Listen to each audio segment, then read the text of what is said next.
What's up, YouTube? I had a really interesting morning. I woke up actually thinking about one of the most important lessons that I ever learned, I think in my adult life, that related to how to become a better friend, a better spouse, a better relationship partner. And I wanted to share it with you today because I thought it was a super valuable lesson for me to learn many years back, and I think some of you all can benefit from it. Here, let me just fix this real quick. There we go, we're good. But yeah, so I want to tell you the story about how I came to this realization, and at the end of this video, based on what you'll hear over the next, let's say, 5 to 10 minutes, you'll have a better understanding of how you can be, actually what I think is the most powerful one thing that you can do to be a better spouse, a better partner, a better parent, a better friend, and also just better to yourself. So stick around because it'll only take a couple minutes. But where this story starts is actually a spontaneous trip that I took to New York. So this was back in the days when I used to work at Bain. I had just gotten promoted to a senior associate consultant. So I've been working really hard for 2 years, got the promotion to the next position. And usually when you get that promotion, you get to do something that's super exciting, which is go on a training. Generally, it's either in Cancun, Mexico, or in Phuket, Thailand, and Bain pays for it. Everyone around the world who's getting promoted to that same position gets to go there, and you get to meet everyone. But unfortunately, this was during COVID. And so what that means was that training, instead of being some international trip, was virtual. But the good news was they didn't want it to be too boring, so they only kept it to be, I think, 4 hours per day for us, and then they gave us maybe $50 or $100 per day to be able to go and just buy whatever meal or food that we wanted to. And so instead of staying in Dallas and staying at my parents' house, which is where I was living during COVID, I went and spent the weekend in New York. And so I went and stayed with one of my good friends there, who was working at the time and had space for me to crash.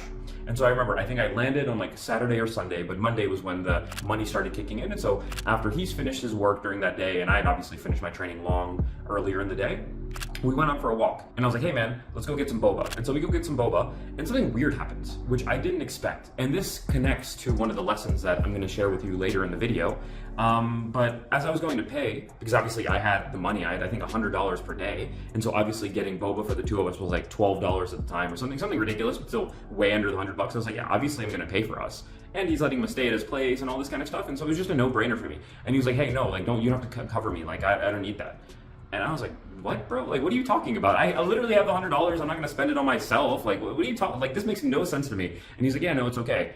And I couldn't tell if he was just being, because he's similar to me, actually more so than me. He's from India, lived in India for the first 15 years of his life. And so obviously he has a very strong sense of like manners and politeness. And I think not wanting to let other people pay for you, kind of like that meme of Indian uncles will sooner fight each other than let the other person pay. And so he was doing that, but I got really frustrated because I was like, bro, what are you doing? Like, I have the money, let me pay, and then let's get it over with, right? And so I ended up, obviously winning the argument because like I had free money to make sure that we didn't have to pay for it ourselves. And so we paid for the boba, and I'd gotten mad. And looking back, I wish I didn't, but I got mad. But there was something in the back of my head that was like, that was weird. Why is he not letting me pay in a situation where it's so obvious that I should? And so I get, of course, get frustrated, but then calm down. And, an hour later, we're still walking around. Maybe we're about to go get dinner. And then ask him a question. I'm like, hey, like, back there an hour ago when we were buying boba, why did you not want me to pay for you? You knew that I had money that was going to go to waste if I didn't spend it. And you're letting me stay at your place. It just makes total sense. And after I asked him that very calmly, not with any of the anger or frustration that I previously had, what he said surprised me. He said, oh man, that's a good question. And if I had to think about it, I think it's because I actually don't think I deserved it. I didn't think that I was worthy of you spending the money that you have, that you could otherwise spend on a nice meal for yourself, on me. And keep in mind, this is one of my closest friends, guy who's been a good friend of mine for like 6-7 years. And so for me to hear this, I was like in total shock and awe. And I knew it wasn't at all a reflection of how he thought about our relationship, but rather something that was how he thought about himself. And after saying that to me, he then said a couple of other things which relate to, again, some of the principles that we'll talk about later that I think have been super important for me and will be for you as well. But he said, yeah, man, and I've never really said that out loud. And it feels both terrifying and really good to say it out loud because I never knew that was the reason I was acting like that until you asked me the question and made me think about it.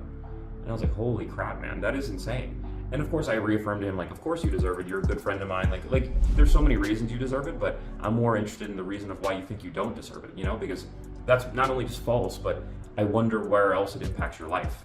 And so then for the rest of that evening, the dinner, and even days afterward, we kept talking about that situation and why it might be the case. And the biggest takeaways from him, at least over the coming years, were that because he was able to uncover that idea that was unconscious in his head, he was able to then push back against it and rewrite it. But until that moment, he never really had. And it led to other tendencies of him potentially giving too much to other people or being taken advantage of or feeling like he had to put in a lot more resources or energy into a friendship rather than making it 50-50 or equivalent or a two-way road. And so that was a really important lesson I learned. And sure, it might sound like a really simple and quick anecdote, but I think there's a lot of powerful things that I took away from it that I want to share with you right now.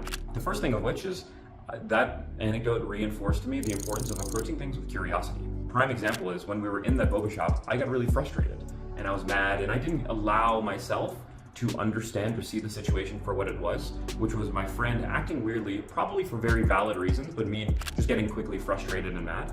If I had maintained those emotions, there's no way I would have been able to approach the situation with the same level of curiosity.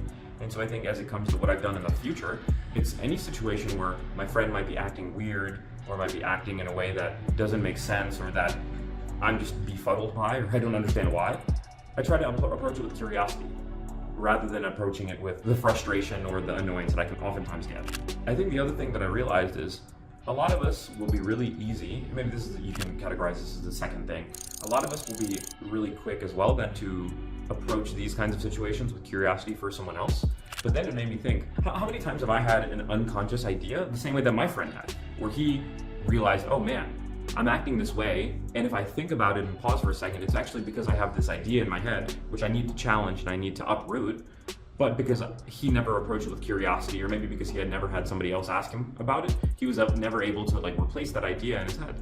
And so I think the same thing can be applied to ourselves. How often, for example, your own life, right? Like you're somebody with a full life, you have your work or school or, whatever it might be. How many times do you get frustrated at yourself or insecure at yourself or down on yourself? But how often do you also match that frustration at yourself with curiosity about why you are that way, in a way that's open, in a way that's non-judgmental, in a way that's objective, and in a way that also then allows you to figure out actually why, so that way you're not like that always, or that you can figure it out so that you can fix it in the future, whether it's you being insecure. Like for me, for example, I was insecure about dancing for a long time in my life. Anytime I would have to go to a party and I thought that there was dancing, I would want to avoid it, I wouldn't want to go, I'd be super anxious, until one day I was like, why? Like dancing should be something that's super fun, and it should be something that, if you're good at, could even attract you romantic partners or just make you give you a really fun night or nights or whatever it is, right? And then one day I was like, oh, it's just because I'm not good at it, and I don't like being not good at things. So let me just get better at it. And if I get better at it, sure, it'll suck or it'll feel weird at the beginning, but then once I get better at it, it'll go from something that's an insecurity to something that's actually a very enjoyable thing. And now it is. I'm in Colombia right now. This is the Airbnb I'm staying at. And for the last 3 weeks and for another 4 weeks, I'm learning how to do salsa, and my confidence in dancing on the dance floor is shot up tremendously. And so, but it only started with me being curious about why it was that I was insecure about this thing. And obviously it's more of a trite example, but I think this can be applied to basically every problem that any person has in life. And so those are some of the major takeaways. The last thing I want to do in this video is leave you with some really concrete ways of how you can actually exemplify curiosity both to other people and to yourself. I think these are some things that very, very simple, but can get you a long way with having better conversations, being a better listener, and getting people to open up more. Almost like a social superpower, if you will. I think the first one, out of the 4, I believe, I'm looking at my laptop right now, but out of the 4 is, and the second one I think is actually the most clever, or not clever, but the one that I use and I like the most, and I see very few people doing it, but we'll go in order first. The first one is to use tones of curiosity. And what I mean by that is, let's say in that situation in New York with my friend refusing boba, rather than being like, dude, why? Why are you refusing it? That's obviously a very aggressive tone that isn't comforting or secure at all. Versus I'm like, yeah, man, why are you like that? I'm stuttering a little bit, but not overly stuttering, and I'm being gentle, and I'm even tilting my head a little bit. I'm showing that I'm genuinely curious, and I'm asking why is that? The same way that scientists might ask why does that phenomena in nature happen? I'm curious. I want to learn more. It opens you and hopefully the other person up to exploring this thing that has come up in the social situation. The second thing, and the thing that I mentioned, is the most powerful way that I feel I'm able to deepen relationships and conversations about these kinds of things with friends, is by asking questions that I call framing questions. And what it is when you take what they say, you think about and empathize how you might feel in the same situation, and then play it back to them and see if that's how they also feel, or if they feel a different way. So an example might be when my friend was like, hey, I didn't want you to buy the boba in that moment because I didn't think I deserved it. In my head, the way that I could do a framing question to that is by saying, hey man, if I was in that situation and a friend was buying something to me, I would think that I didn't deserve it because maybe we weren't good enough friends, or maybe because like we weren't close enough, or because I didn't think that I was a good enough friend, or they were a better friend to me than I was to them, and so I didn't deserve it. Do any of these things resonate with you, or is it something totally different? These kinds of questions, that kind of question, what it does is it helps you get at the heart of what they mean. And it does so in a way with empathy where, yes, maybe you're showing them that you're trying to relate to them, but you're not just leaving it at that. Because if I were to just, in that situation, bring it to myself and not then pass the ball back to him for it to be back on him, then it would feel like I'm just making everything about me. And that is not at all what you want to be doing in these situations. And so I find these kinds of framing questions really important. Try it out yourself and see how it goes. Whether it's with, a kid, with a friend, with a spouse, whatever it might be. The last two things that I wanted to say about how you can express curiosity better are quite simple. I actually alluded to one already, which is just tilting your head and maybe like squinting your eyes a little bit and showing like, oh, like why is that? And just asking an open-ended question like that. And then the other thing is being able to just repeat the last couple of words of what they say in a questioning tone. For example, when my friend was like, oh yeah, I didn't think I deserved your friendship. And I was like, deserve my friendship? And all you have to say is that, and then shut up and pause and let them continue speaking. And it gives them it's almost like the play button or the continue button, where they just keep talking and keep expressing how they feel without you necessarily needing to interrupt or add or divert the direction of the conversation.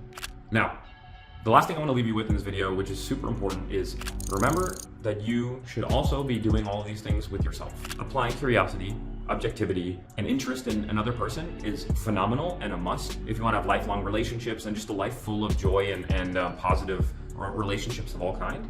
But you also need to be able to do this for yourself. And so anytime that you feel any kind of negative emotion or positive, take a step back and ask, why am I feeling this? Do I need to be feeling this? What are some underlying things that maybe I'm not allowing myself to realize are there that are dictating why I feel this way? And I think just by doing this, you will set into motion so many positive changes in your life that I'm excited to hear more about it. Now, if any of these concepts relate or resonate with you, there's a link down below if you want to talk to me more about this. I'm still a small YouTuber with time on my hands, relatively speaking, and so I am happy to open up my calendar for 30 minutes for any of you all to have a free one-on-one with me, whether it's just to chat about these things or other things in life, whether it's career, life, relationships, whatever it might be. So keen to chat with you all soon. Otherwise, hope you have a good day. Cheers.